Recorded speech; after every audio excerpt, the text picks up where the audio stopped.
आप सबको जय मसीह की। हमारे चैनल होली स्पिरिट में मैं आप सभी का स्वागत करती हूँ। आज मैं आपके लिए रूथ की कहानी लेकर आई हूँ। इससे पहले कि हम वीडियो को शुरू करें, आप हमारे चैनल को सब्सक्राइब और वीडियो को लाइक और शेयर करना ना भूलें। तो चलिए हम वीडियो को शुरू करते हैं।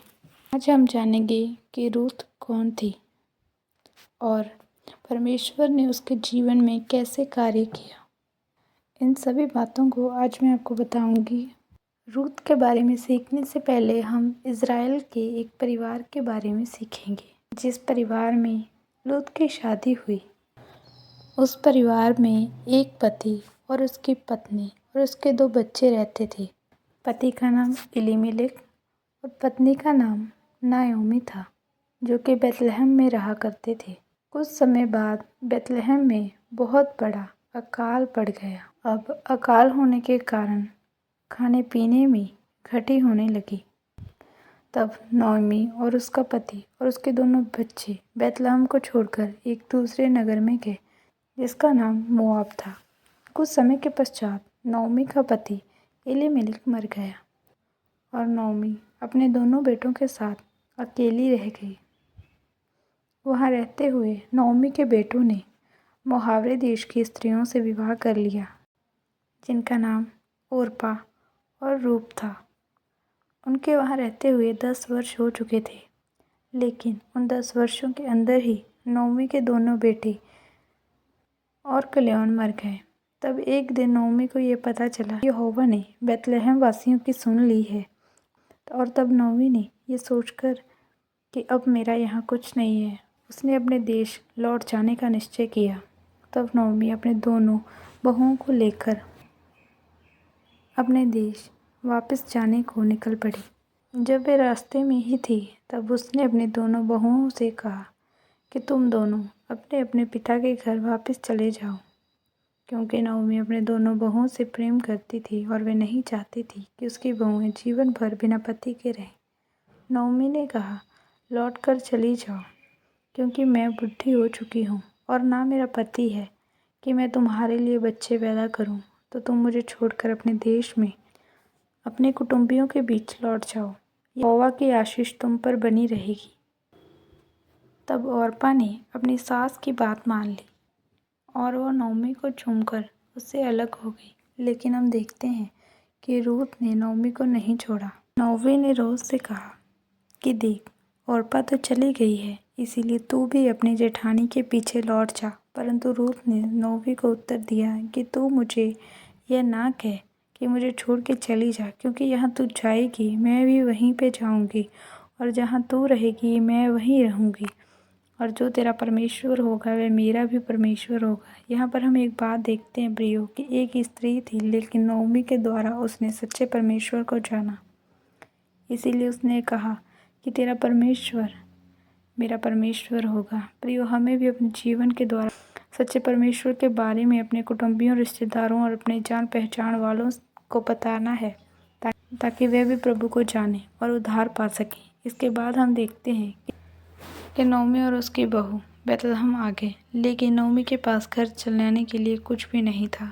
रूथ ने नाओमी से कहा कि मुझे खेत में जाने दे, क्योंकि मैं अपने लिए भोजन वस्तु एकत्रित कर सकूं।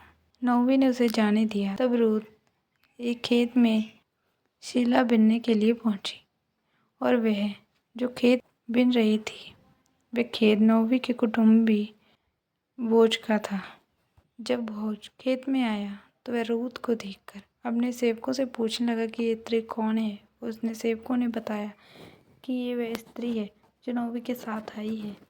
तब बोझ ने रूथ से कहा कि किसी दूसरे खेत में ना जाना, इसी खेत में गेहूँ बटोरना। मैंने अपने जवानों को भी आज्ञा दी है कि वे तुझे तंग नहीं करेंगे। जब तुझे प्यास लगे तब यही का पानी पीना।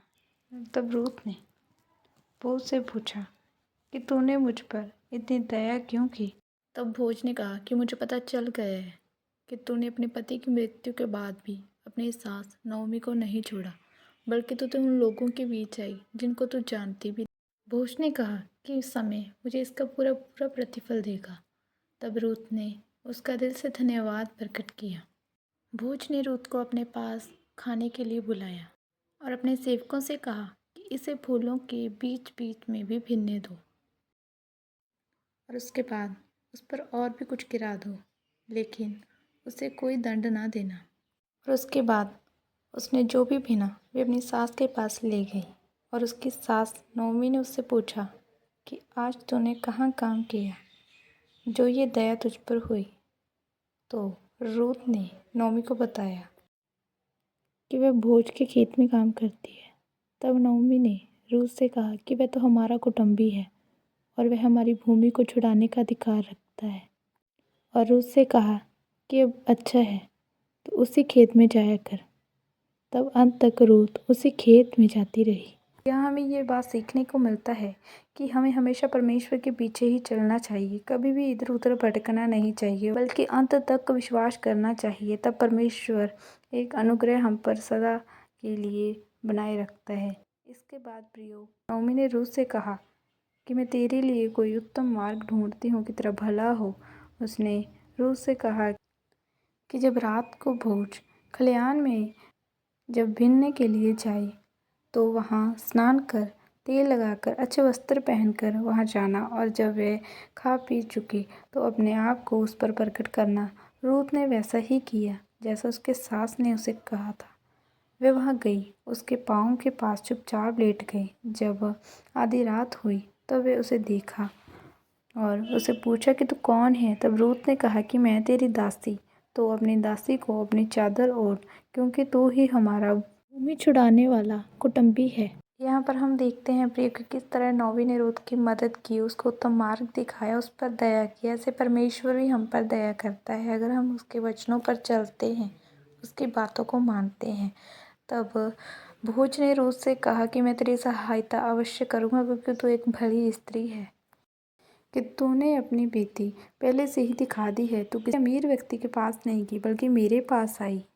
तब वह बोआज ने उससे कहा कि मुझसे पहले एक और है जिसे तेरी भूमि छुड़ाने का अधिकार है। यदि वह तेरी भूमि को छुड़ाना ना चाहे तो मैं शपथ खाकर कहता हूँ कि मैं तेरी वह भूमि छुड़ाऊंगा। उसके बाद भोज ने भर के समय जो चादर ओढ़ी थी उसमें 6 नाप कर उसे दिया और वह अपने सास के पास चली गई। जब उसकी सास ने उसे पूछा कि बेटी क्या हुआ, तब रूत ने कहा कि भोज ने मुझे ये 600 रुपये अपने साथ ले जाने के लिए कहा और ये शपथ भी खाई कि आज मैं तेरा काम पूरा करके ही रहूँगा। तब आगे हम देखते हैं कि भोज शपथ के अनुसार उसे छुड़ाने वाले के पास गया जो नौवी था और उसे नगर के 10 बुद्ध लोगों को भी बुलाया और उनके सामने उसे छुड़ाने वाले से कहा कि नौवे की भूमि छुड़ाने का अधिकार सबसे पहले मेरे पास है। लेकिन उसे छुड़ाने वाले कुटुंबी ने नौवे की भूमि को छुड़ाने से इनकार कर दिया और ये अधिकार भोवज को सौंप दिया, क्योंकि इजरायली लोग मोआबियों से रिश्ता नहीं रखते थे।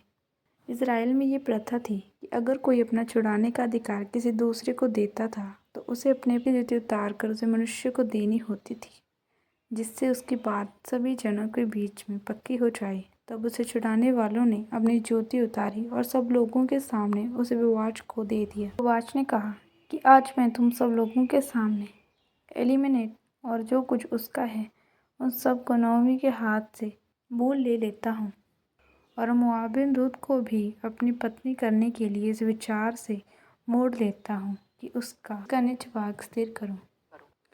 तब जितने बुद्ध वहाँ पर उपस्थित थे उन्होंने भोज को आशीर्वाद दिया। तब हम देखते हैं प्रियो कि भोज ने रूत से विवाह किया और उन्हें एक बेटा उत्पन्न हुआ जिसका नाम नौमी ने ओबेद रखा, जो यिशै का पिता और दाऊद का दादा हुआ। इस तरह भाइयों, परमेश्वर ने प्रभु यीशु मसीह के संसार में आने का मार्ग तैयार किया, क्योंकि हम जानते हैं प्रभु यीशु मसीह दाऊद के वंश से पैदा हुए। रूत की कहानी से हमें ये शिक्षा मिलती है कि जब हम अपनी कठिनाइयों के बीच में परमेश्वर के साथ खड़े रहते हैं तब परमेश्वर हमारे जीवन में हमारी सोच से कहीं ज़्यादा बढ़कर काम करता है। हमारा परमेश्वर दुख के बदले में कई गुना का सुख देने वाला परमेश्वर है। हम देखते हैं प्रियो कि रूत ने अपनी सास नौवी को नहीं छोड़ा और उसके साथ प्रति ईमानदार और आज्ञाकारी रही। वैसे ही हमें भी हर स्थिति में परमेश्वर को नहीं छोड़ना है और उसके प्रति आज्ञाकारी बने रहना है। उसके साथ ही मैं आपको ये बताना चाहती हूँ कि हर एक सास और बहू को नौवीं के रिश्ते को ध्यान से समझना चाहिए, क्योंकि जो प्रेम और आज्ञाकारिता उनके रिश्ते में थी, आज अगर वही चीज़ मसीह परिवारों में भी पाई जाने वाली सास और बहू के बीच में हो जाए तो उन परिवारों में सास और बहू के बीच में कभी झगड़ा ना हो। नौवीं और रूथ का जीवन हर एक सास बहू के लिए आदर्श है। आशा करती हूँ प्रियो की ये कहानी आपको पसंद आई होगी। ऐसे ही और बाइबल की कहानियों के लिए हमारे चैनल को सब्सक्राइब करें